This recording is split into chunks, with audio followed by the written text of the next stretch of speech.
Thanks, Jan. We're live. Thank you very much. Good morning, one and all, and welcome to the Waverley Local Planning Panel. This panel today will be considering 9 items on the agenda, and we have a number of people registered to speak. And generally, if you could confine your submission to the panel or address to the panel to sort of between 3 and 5 minutes, that would be very much appreciated. We have something like 20 people who will be addressing us today. And could I just briefly introduce myself, and I'll introduce the panel. Jan Morell, I'm a town planner of some 40 years experience. And Graham, could you introduce yourself, please? Well, good afternoon, everyone. My name is Graham Brown. I'm also a town planner, long-time commissioner with the Land and Environment Court and senior positions in local government. Thank you. Peter? Yes, I'm also a town planner of some 40 plus years experience. I'm a former director of planning at Waverley Council, and I do sit on a number of other local planning panels. Thank you. And Penelope? Yes, hi, I'm Penelope Mora. I'm the community representative on this panel. And can I just ask every panel member to indicate whether they have any conflicts of interest or not? I don't have any. Jan Morell? No conflicts for me, thank you, Jan. No conflicts for me, thank you, Madam Chair. And no conflicts for me. Very well, thank you. The process today is that we hear from submitters, objectors first, and then we invite the applicants to address the panel. And in their address, they we would prefer that they also consider what they've heard in terms of submissions. And following the meeting today, this panel goes into a private determination session, and then the panel's determinations are on the website generally by Friday afternoon. So just so that you all know the procedure that will occur for today and when the decisions will be made available. The panel, all the members of the panel have familiarised themselves with the sites, either electronically or in the majority of cases, site inspections have been undertaken. So you can be assured that the panel is very much aware of the context of the development applications before us. And we, like you, have had the benefit of reading the council officers' assessment reports and all the necessary documentation, such as clause 4.6 written requests that may accompany development applications, as well as the plans. So I think we will commence with the first item, and that is 60 Military Road, Dover Heights. And we have people that have been listed to address the panel. We have the applicant. Is the applicant there? Lee Cosnetta, I can see. He's online. He's the planner. And we have the architect, PBD Architects. Is that right, Lee? Yes, they should be available in the room for questions if you have them. Right, okay then. And we have, and the owner, we don't have the owners or the applicant as such. Just no, yourself? Not today, just myself. Just yourself to address the panel. And submissions were received by a number of people when it was advertised, including Mr. Pollock, Ms. Wiseman and Mrs. Goodwin. So can I invite you, Lee, to address the panel? Thank you, Madam Chair. Thank you, panel. I've reviewed the report by council staff and agree with their assessment and recommendation for approval. I do need to thank both Edwina and Ben for their conciliatory approach that allowed us to make a number of refinements to the plans to address their initial concerns. Our discussions were very professional and outcome driven, so I'm really grateful for both of their involvement in the application. I note the report concludes that all of council's concerns have been addressed, as have those from the neighbouring properties. Both clause 4.6 variations are considered well-founded and there are no non-standard conditions of consent. I do have one requested change to the condition, just from an administrative perspective. Can you just give us the page number in our bundle, please? Yes, it's page 48 and it's advisory note AD5. It's a standard note for alteration and addition applications, but this being a new build application, it's just not relevant. I believe it's just an administrative change that we're requesting. All other conditions and advisory notes are agreed. And without any objectors here and given the recommendation, I'm just here to answer any questions that you might have. Thank you very much. So that's condition AD5, and it's a modification, and I notice this is a consolidated set of conditions. Oh, sorry, it's not a modification. It's a, yep. It's an alterations additions note to capture if it were not a new build, but it is a new build.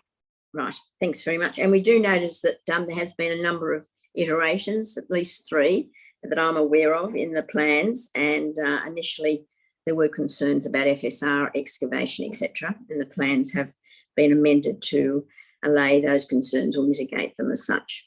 I'll just invite the other panel members if you wish to ask any questions. Peter? No, I have no question. No. Graham? No questions, thank you. And Penny? No, nothing to ask. Right. Thank you very Chair, sorry, I'll just add that we did have Matt Goodwin registered to speak, but Matt hasn't come online yet. Oh, okay. That's okay. objector. Object- Yeah, but I can't see Matt in the room. Right, and he knew it was 12 noon, did he? Yes. Yep. Okay.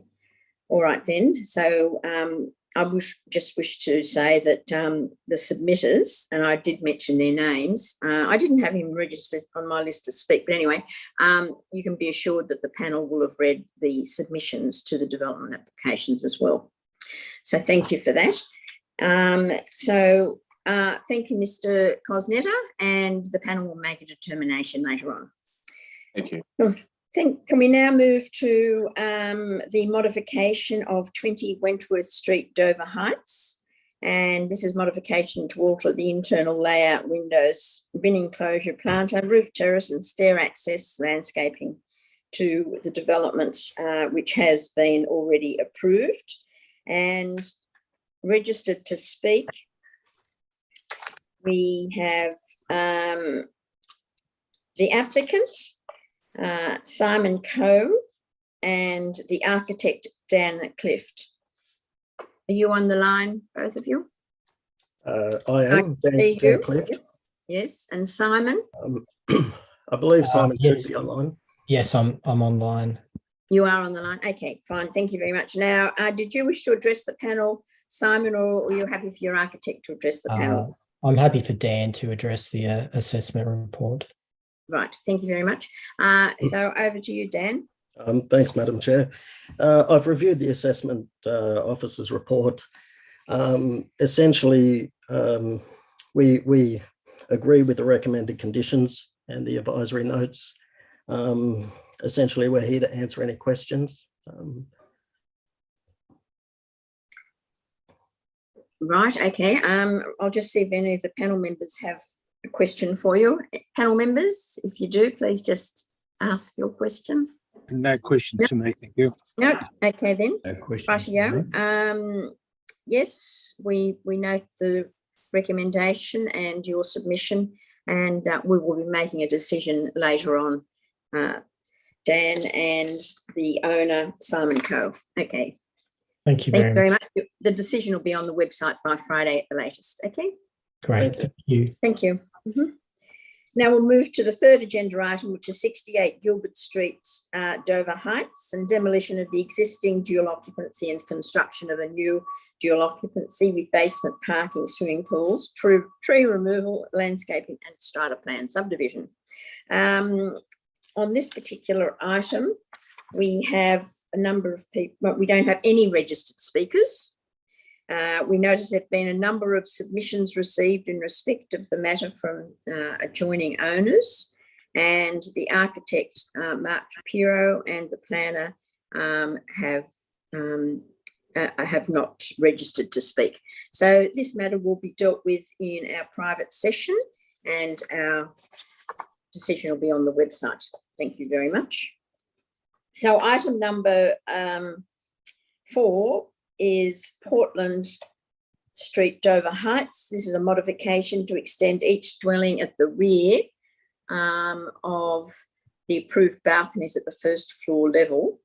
And we do have listed to speak objectors and or submitters on behalf of the Turkish Consul General at 9 Portland Street, Dover Heights. We have a Yusel Haydar. Are you on the line? I can't see them online, Dan. No, they're not online. No. Okay, then that's unusual. We have noted the submissions made in respect of this property as well. For the applicant, I have Bianca Pufovac, the planner, and Jose Ortiz Manos, if I hope I got that correctly. Yeah. So Jose's here just to answer any architectural questions. So I'll just have a little speak. So good afternoon, panel members. I'm Bianca speaking on behalf of the applicant in support of the application. Firstly, I'd like to confirm that we concur with the thorough assessment in the council's officer's report and the recommendation for approval. One issue I'd like to talk about is the building height. Although there's a net increase of 170 millimetres, as stated throughout our statement, this is just a technical non-compliance due to the sloping topography of the land. Nevertheless, the increase in height will still remain within the RL of 7711, complying with condition 2A, which was previously issued by council. Further, the modification is carefully designed to ensure neighbouring amenities preserve neighbouring properties, and maintains terms of use and privacy. In terms of shadows, we did amend the design slightly. We reduced the pergola length by about 1.89 metres. This removed any additional shadows to habitable room spaces, preserving amenity to the dwelling to the south. Additionally, whilst there is an increase in GFA, this is just will remain within the building envelope. And again, similar to the height, will preserve amenity to neighbouring properties. Although one submission was received raising concerns in relation to the FSR height and loss of privacy, we believe this was sufficiently addressed within the statement or by way of the amended design. It is also important to note that the modification will not vary any other controls such as wall height, front rear setbacks, side setbacks as previously approved. It is for these reasons, members of the panel, that the proposal is appropriate for the site and locality and is worthy of approval. I'm happy to answer any questions, should you have any. Right, thank you very much. I don't have any questions. Any other panels? Just raise your hand if you do. No. Thank you very much, Bianca. Thank you. And our decision will be on the website. Now, I do notice, no, Matt Goodwin. Are you here in respect of item 1? No? I'm sorry, apologies, I had a clash late on joining. So I'm here for 60, is this 60 Military Road? No. We started at 12 and we've already on to item 4, just finished item 4.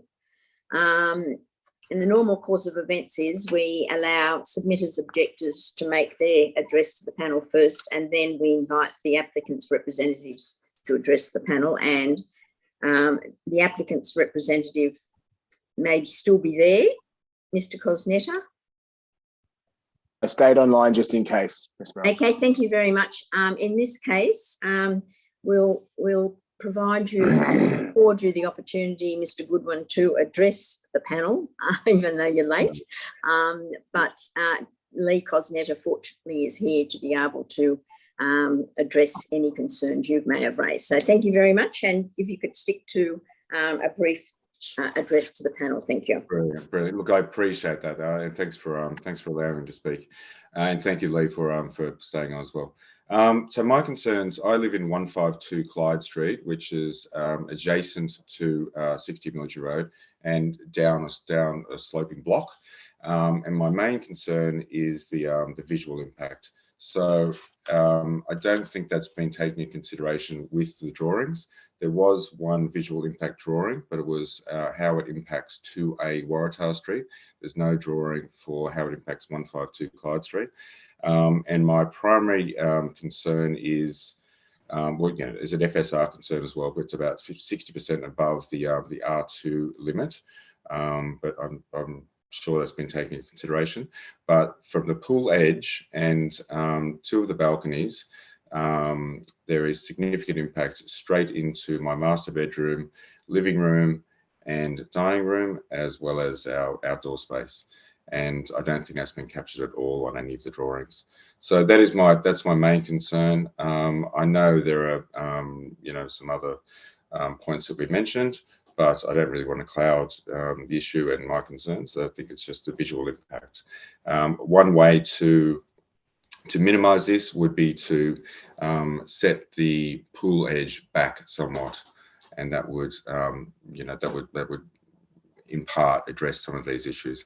I understand that we're not going to change the nature of the block. The 60 Military Road is higher than my property, so there is going to be some impact, but I just want to make sure that it is a reasonable impact. That's all. Thank you, Lee. I'll give you the opportunity. Thank you, Matt, and I'll give Lee the opportunity to respond. Thank you, Madam Chair. The council report discusses the visual impact on the properties at the rear. Some effort was made in the landscape plan, and also there is a visual impact assessment, as Mr. Goodwin said, from another property. These properties have a very steep decline right at the end of their block that continues down into the Clyde Street and Waratah Street properties. The landscape plan proposes to really effectively screen out this area. It's an unusable part of the block because of how steep it is. And so the way that most other properties in this particular locality have dealt with it is to just put up quite a high fence and allow that landscaping to remain. We've put in a more domestic scaled fence than landscaping with the pool set back. We don't think you'll be able to see effectively the pool from this area. If and when you can from Clyde Street or Waratah Street, we don't think it's offensive. And when you're in Clyde Street, I'm not sure if the panel, it's a long way from the site, but if anyone in the panel went to Clyde Street and looked up, all of these properties have quite a significant height above Clyde Street, which is a former quarry. It's quite low in the ground. And this building sits neatly amongst those and lower than those. And there are also quite a number of boundary treatments that end with a cantilevered pool or a fence or the like that doesn't have any vegetation beyond the boundary. We made a very conscious effort to introduce a vegetative screen at the boundary. So we saw those submissions early on, and we feel we've addressed those in our refined plans. And can you just indicate how far the pool is set back off that boundary there? Yes, I can.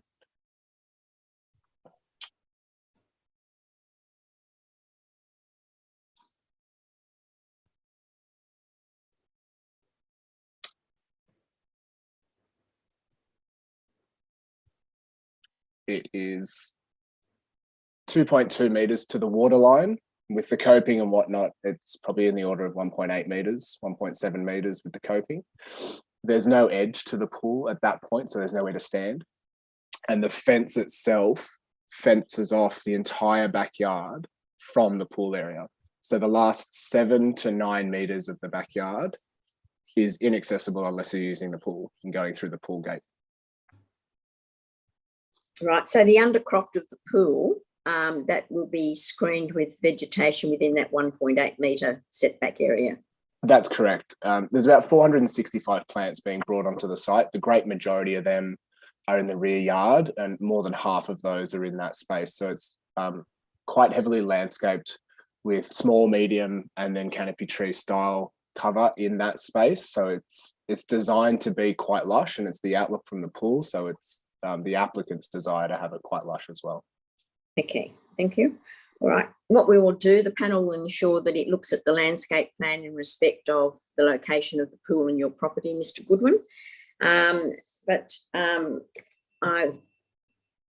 thank you both for taking the time again to address the panel. It's rather out of order, but nonetheless, it was important that you be given the opportunity. Okay, then, fine. Thank you very much. Yeah. We'll now move on to item 5. Thank you. Appreciate that. Thank you.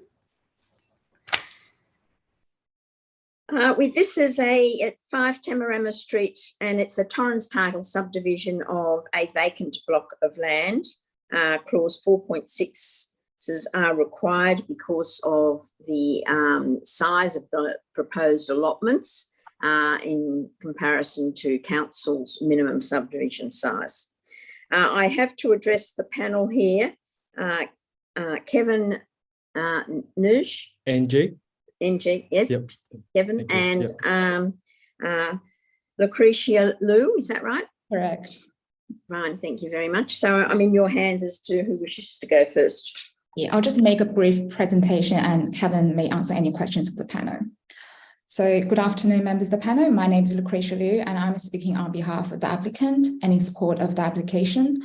With me, Mr. Kevin NG, who is the architect and applicant, and will be available to answer any questions of the panel.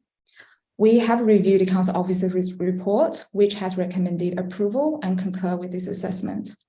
We do not wish to challenge any of the recommended conditions. As you're aware, there's no building work proposed. The proposal is only for subdivision and complies with most controls. It is contextually consistent in the subdivision pattern, in the streetscape and locality, and respects neighbor amenity. While there is a non-compliance with the minimum lot size, this is contextually compatible and will not give rise to any impacts. It is for these reasons that the council officer has agreed that the clause 4.6 is well-founded. As supported by the council officer, the site after subdivision can accommodate a compliant future development. This has been demonstrated by applying council's envelope controls, as shown in the diagrams on pages 274 and 275 of the agenda. And such development will be subject to future assessment. It is for these reasons that members of the panel that the proposal for subdivision is appropriate for the site and the locality and is worthy of approval. Thank you. And Kevin, did you wish to address the panel before we ask No, questions? I think Lucretia's covered most of the points. Thank you. Right. Okay then. Now MHND Union, that's a company of developers as opposed to architects, or We're the architects. the architect and the artist? Not much to design here.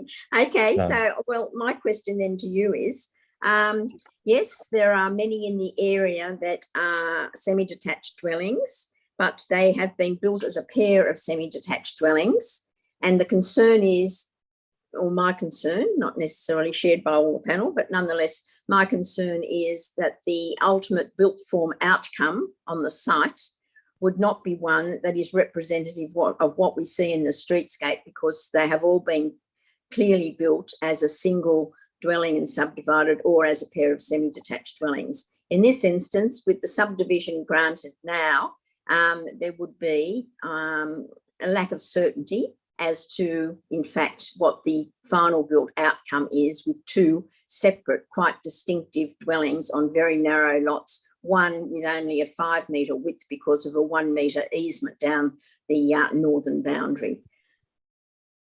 I think Jan, thanks for the opportunity to address the panel. The intention of this subdivision is to, in the future, build exactly what's next door and the rest of Tamarama Street, and that is a pair of semis attached with a common wall. There's a clear street pattern of semis built along Tamarama Street, and as well as not just on our side, but across the road. If we followed council's controls, which is zoned R3, it's for medium density purposes. So the outcome of that would be, I guess, a 3-story apartment building, which in the scheme of things would be not in keeping with the street character and the current context of the immediate area. So I think what we're proposing in terms of a Torrens subdivision and a pair of semis is what I think is the desired future outcome of the street. Okay, just one further question then. I'm just curious as to why we're seeking the subdivision at this point, if that's the plan to build. There's nothing to stop the individual lots being sold, unless, of course, you would agree to a deferred commencement, which allows a subdivision subject to the commencement of a pair of semis on the site. That is the clear intention, to build a pair of semis. So, on this side. Yep. Just answer my first question then, which is why the subdivision prematurely? I don't see it as orderly and economic if what you say is the proposal. Well, we wanted to make sure that we got the certainty of the subdivision approved and then proceed with the DA for the pair of semis.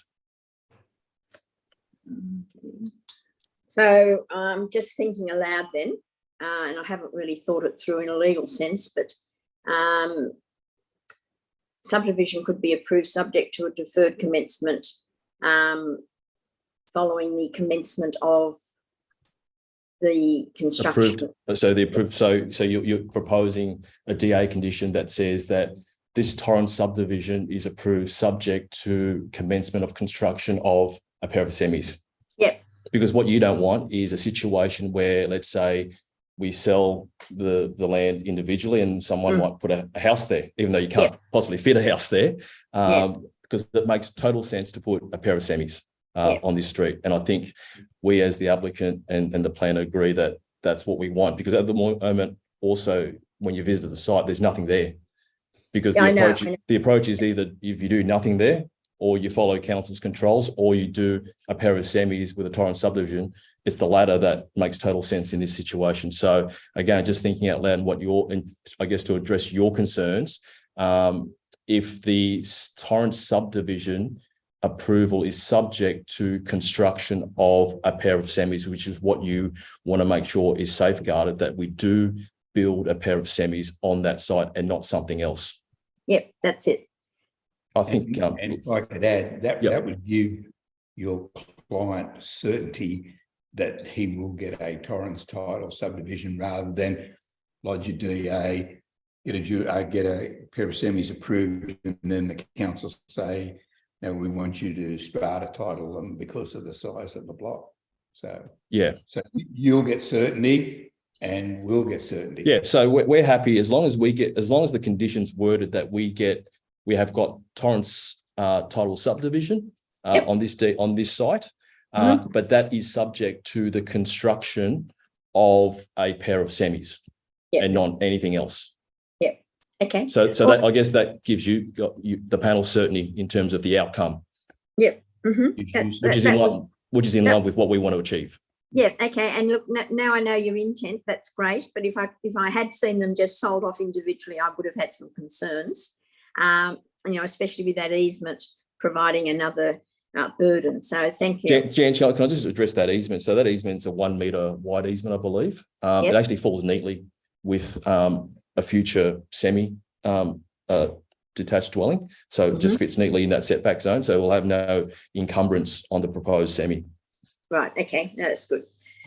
All right then. Any of the other panel members have a question? Not for me, thank you.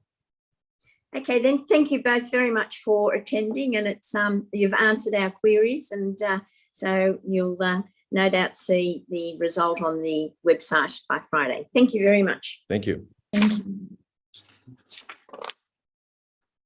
Very well. The next matter that we have on the agenda is 13 Delview Street, Tamarama, and this is for alterations and additions to a dwelling, including a first floor and installation of solar panels. To address the panel today, we have John Cole on behalf of the owners, Leah and Stephen McCarb. I noticed that there were submissions received from adjoining neighbours, written submissions, which the panel has the benefit of seeing. So is John Cole here, please? Thanks, John. Can you turn your camera on? Can you hear me? We can, but can you turn your camera on? I'm turning my camera on. Alex, please. Get the Do you have to turn my camera on perhaps in there? Because I don't seem to be able to turn it on. It's got a little icon for visual. And it says cannot start video on my one. I don't think we've got you censored here at our end. Probably a good idea. So you get me on the video, please. If you can't get on, well, we can listen to you, but I'd much rather see you as well. Yes, I'd much rather be on too. Thank you. One of the things about staying mute before it all starts. Is there a reason why we can't do it? Could I try? I'm sorry to keep you. Could I try? You can move to the next matter and come back to me. I'll try to exit and come back on, perhaps. Yes, that sounds very Convenient. good. Whatever's convenient. I don't want to hold you up, obviously. No. Okay, we'll move now. Chair, I just wanted to mention that it looks like the objector for item 4 has come in late, Yucel. Oh, If you wanted to. well, once again, these people have departed. The applicant and the architect. Yes. Yeah. Have departed. So I will explain that to them. Yucel, Haydar. Yes. Yes. We have heard from the applicant, and the procedure for the panel is to hear from submitters before the applicant's representatives. So we did address, and we spoke about the issues that were raised in your submission. And that was with respect to privacy and with respect to the way that the high sill windows have been positioned in the privacy screen. So is there any other issues that you wish to address the panel? As I said, if you could keep it very brief, because you certainly have missed your time for attending the 12 o'clock meeting. So I note that in the report, the recommendation is for approval of this extension. Yep. I want to know how they address the fact that they exceed the maximum 8.5 metre building height. Yeah, well, it's not a question and answer. Online as well, you will see, and the panel has the benefit of reading all the submissions. The panel also has the benefit of reading the applicant's written requests under clause 4.6 of the Waverley local environmental plan, and that is contained on site. As I said, this is not a question and answer. If the applicant had been here as well, I still wouldn't have allowed questions and answer. So that information is within the assessment report and within the information that was on the website. So if you could just tell me your concerns, the impacts on you is what. Yeah, absolutely. So I represent the residents in number 5, Portland, which is next door. Yes, yes. They're a Turkish consulate. Yep, we've all been to the site. We're all familiar with the site as well. Yep. So the main issue with the Turkish consulate is privacy and security.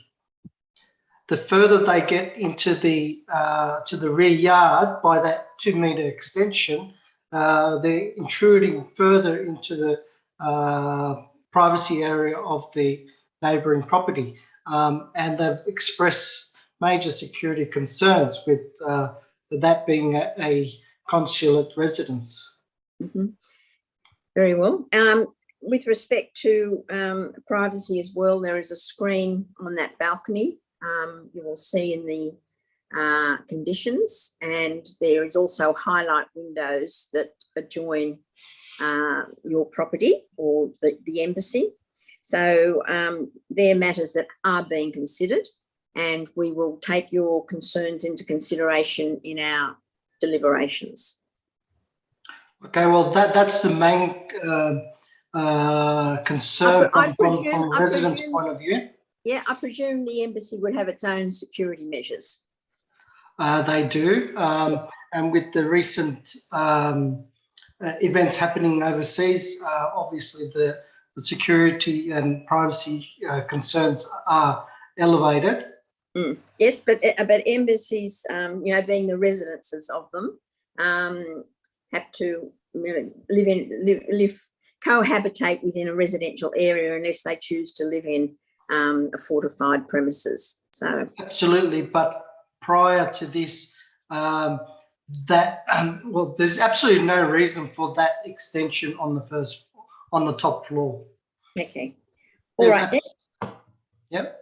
Yep, we've heard your concerns, and we will certainly take them into consideration. Okay. Thank you. Thank you. Mm-hmm. Very well. I can see Mr. John Cole on the line now. So can I invite you to address the panel, John? Thank you.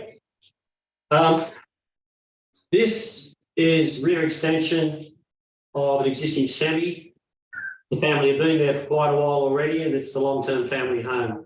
Husband works a lot from home.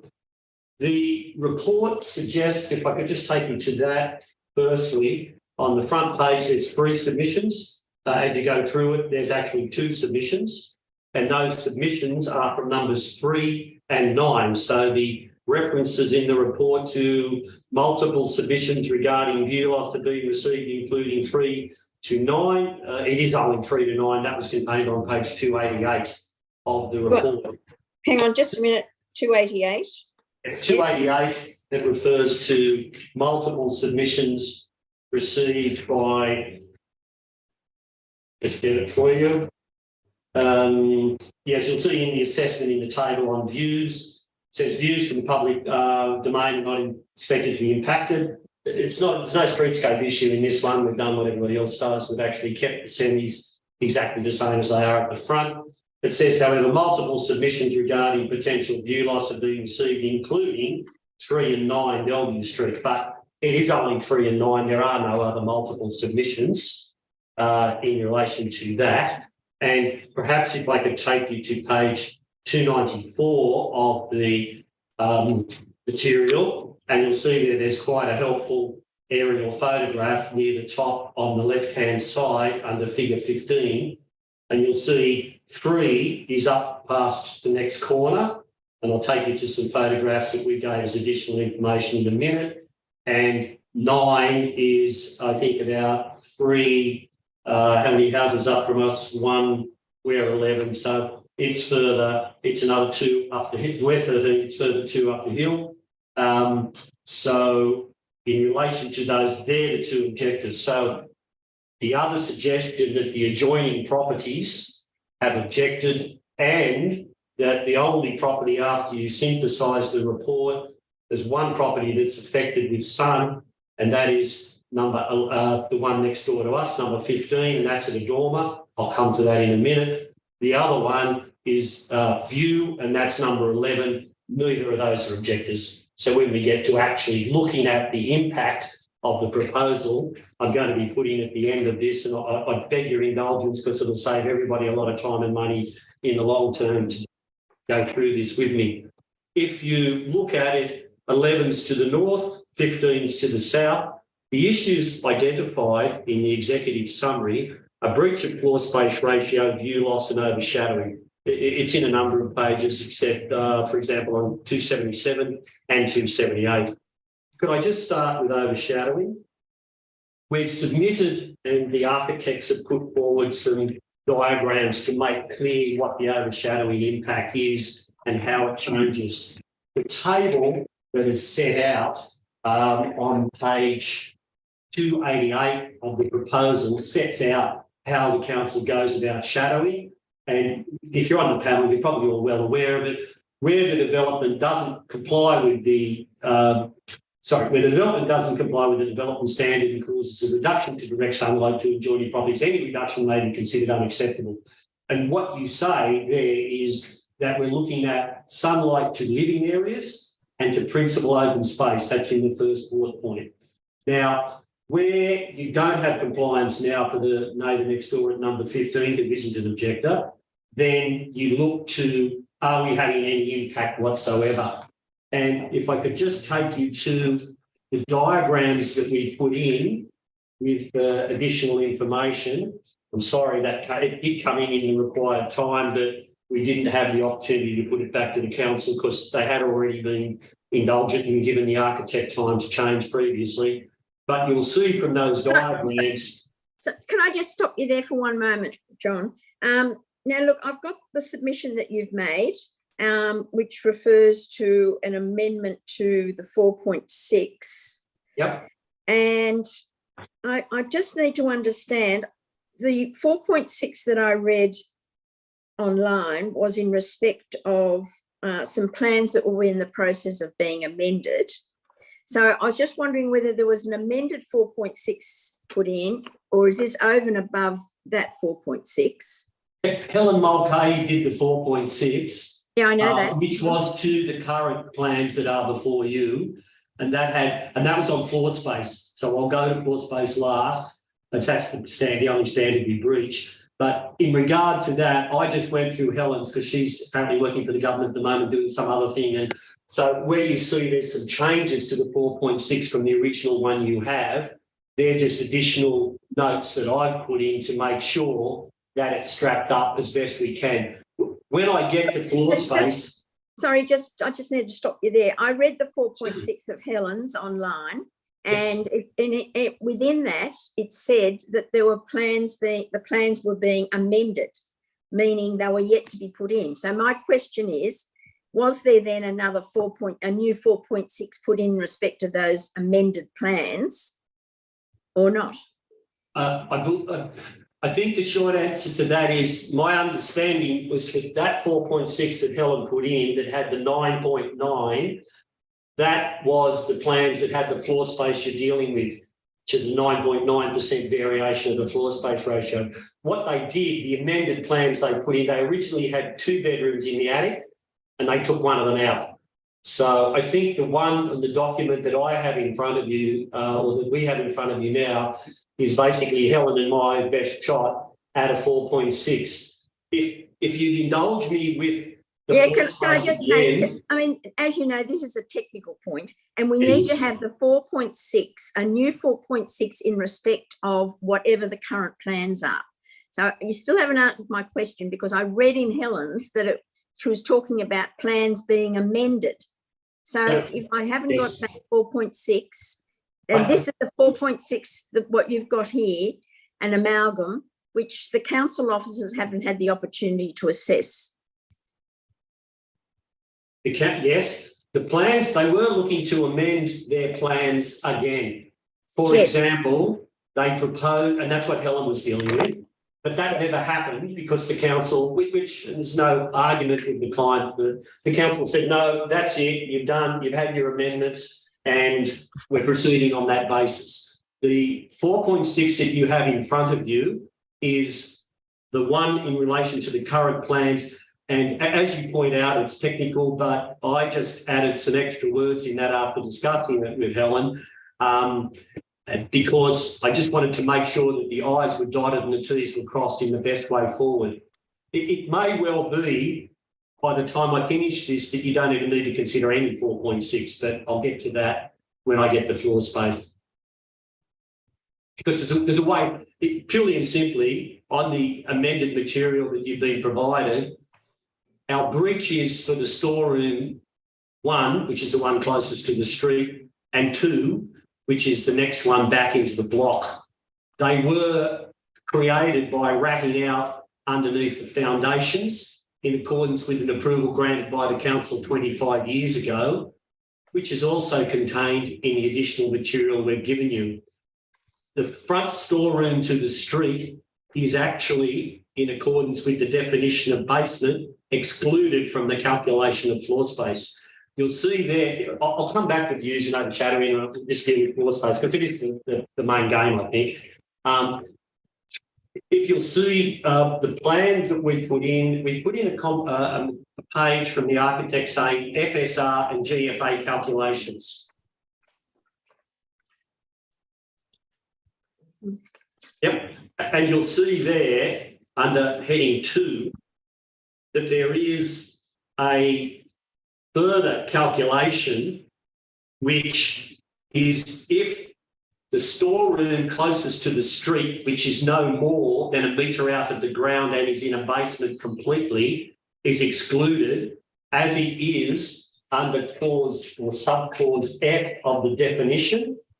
And that, if you looked at the 4.6, you'll see the definition of basement excludes, that's on page 2 of the 4.6. It excludes capital words in a basement, and I'll make a reference to that, but in any event, excludes F, plant rooms, lift towers and other areas used exclusively for mechanical services. So if you converted storeroom 2, which was actually one of the intentions they had, you remember, as you read out, Madam Chairman, that they're putting a lot of solar in. Down in that underground or basement area, they're going to put in the air conditioning material, and they're also going to put in the inverter and large battery banks to pick up, because you realise that these days if you pick it up on the solar, put it into the battery banks, if you put on a condition that simply made the second storeroom to be used exclusively for mechanical services, it would be excluded.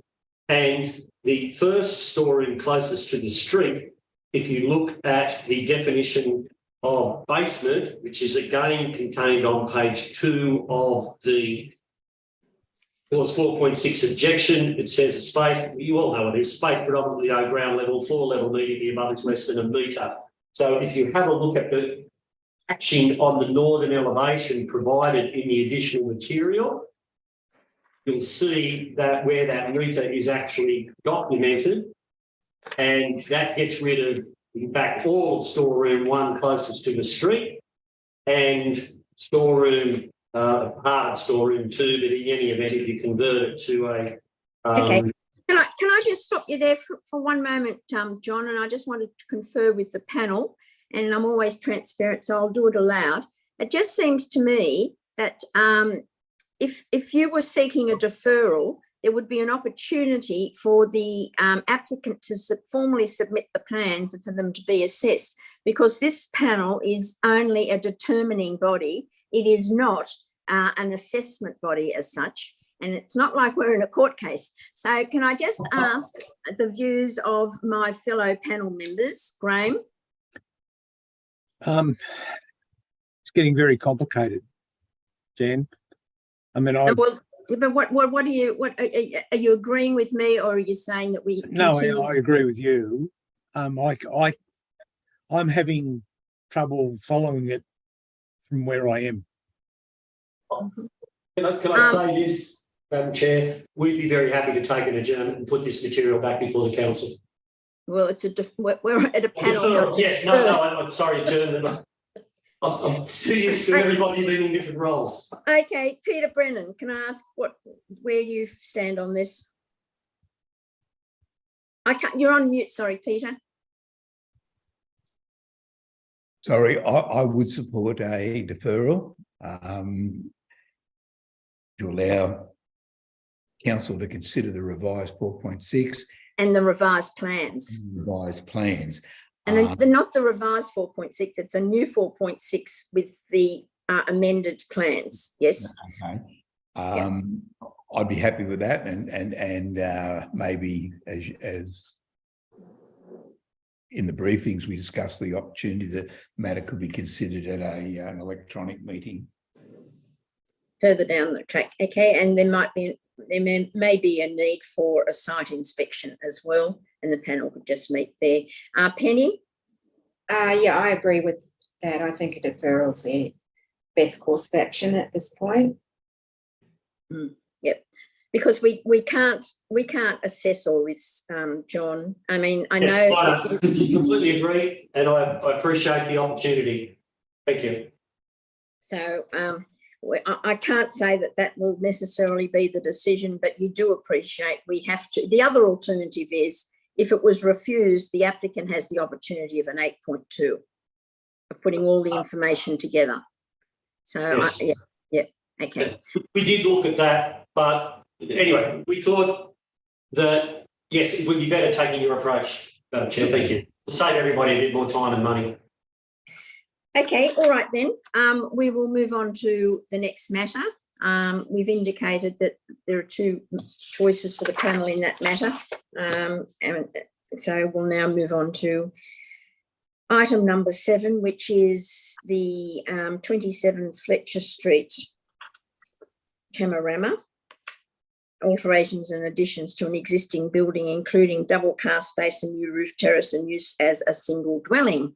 And to address the panel this afternoon, we have Sterling Keane, and he is an objector. And then we have Jenny Askin. You're online, I can see, thank you. And Sarah Mottreff, are you there too? Yes, I can see you. And is Sterling Keane online? I can't see. Yeah, I haven't seen them, Jan.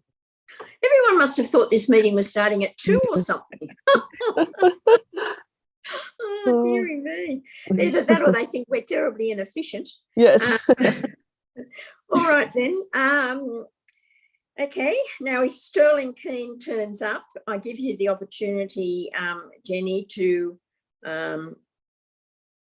readdress the panel, and Sarah, if anything arises there. So I'm in your hands, Jenny and Sarah. Okay, thank you, Madam Chair, and thank you for the opportunity to address you this afternoon. First off, I'd just like to say that we welcome the recommendation of the report, and we have no concerns with the conditions as recommended.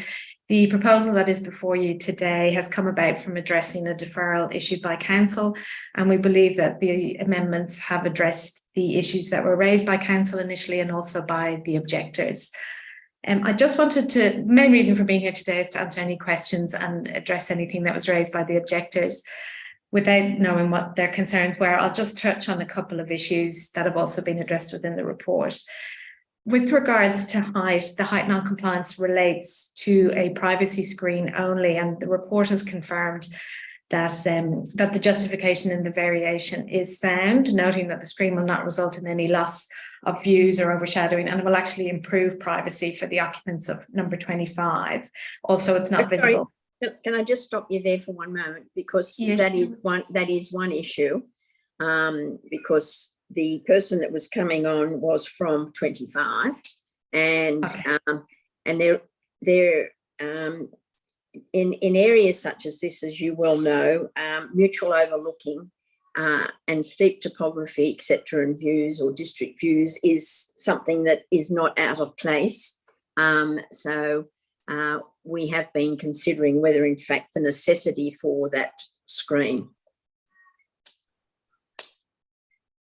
Okay, I mean, we have proposed a screen to improve their privacy and demonstrated in the variation that it does not cause any impact on views. we haven't been provided by any photos or told of any potential issue on views from that property. I don't know if something else has come in from Council, but having read the report, this doesn't seem to have been raised as an issue.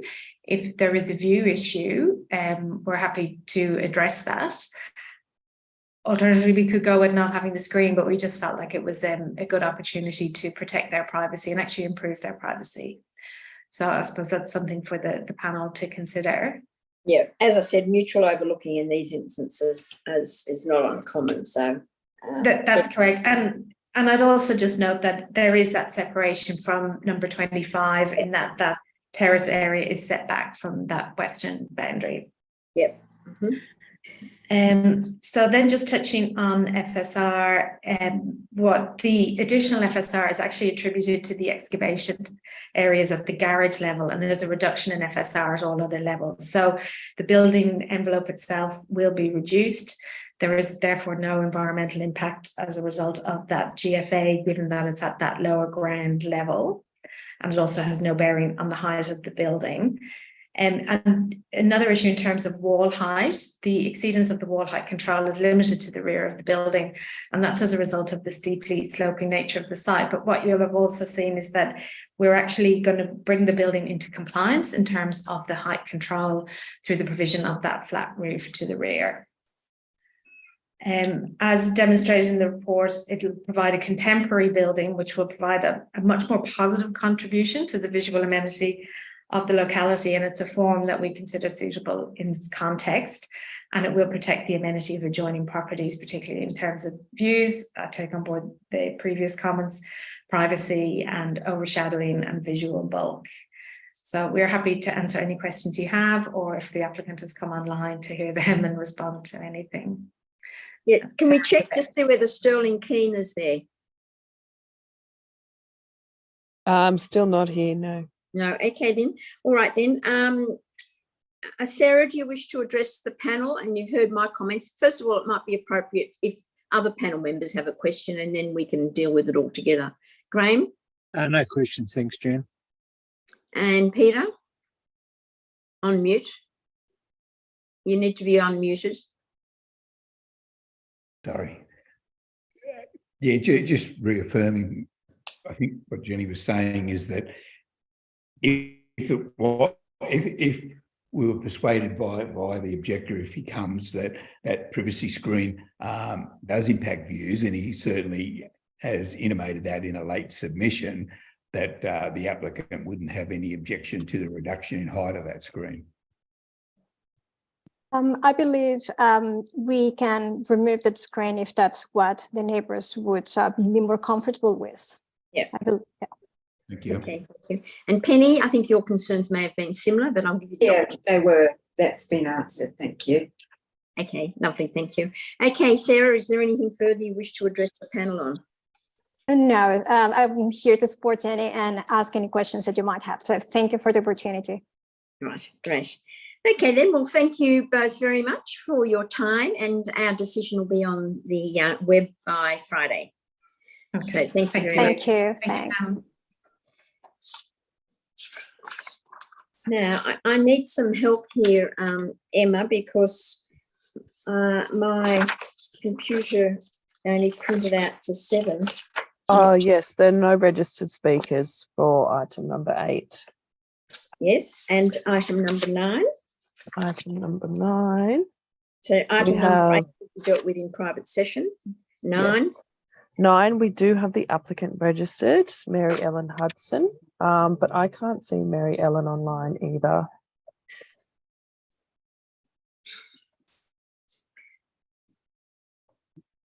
Fine. Everyone must have thought we were going to be very slow today. Must be confused with the public holiday.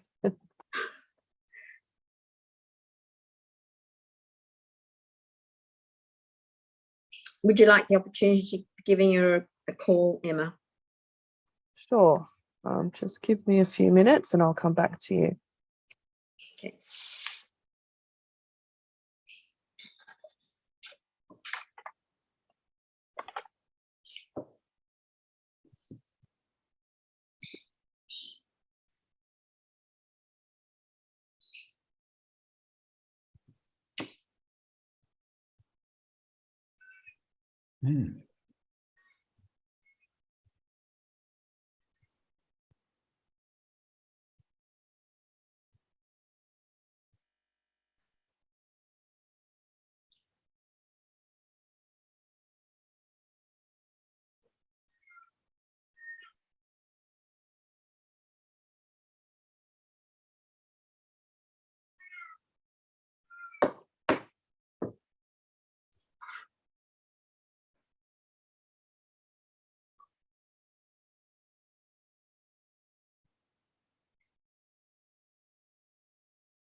Any luck yet, Emma?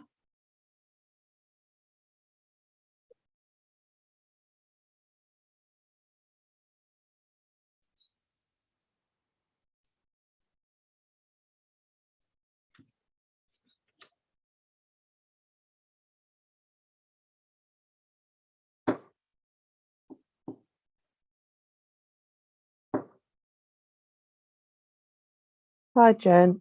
We got on to Mary Ellen. She no longer wants to address the panel. Thank you, though. No. Yes, she's just said that No, that's Did- okay. Yeah. We know where it's going. Okay. Yep. All right then. All good. Thank you. Yeah. Well, I would like to formally close the Waverley Local Planning Panel at 1:02 p.m. and the panel will go into its deliberations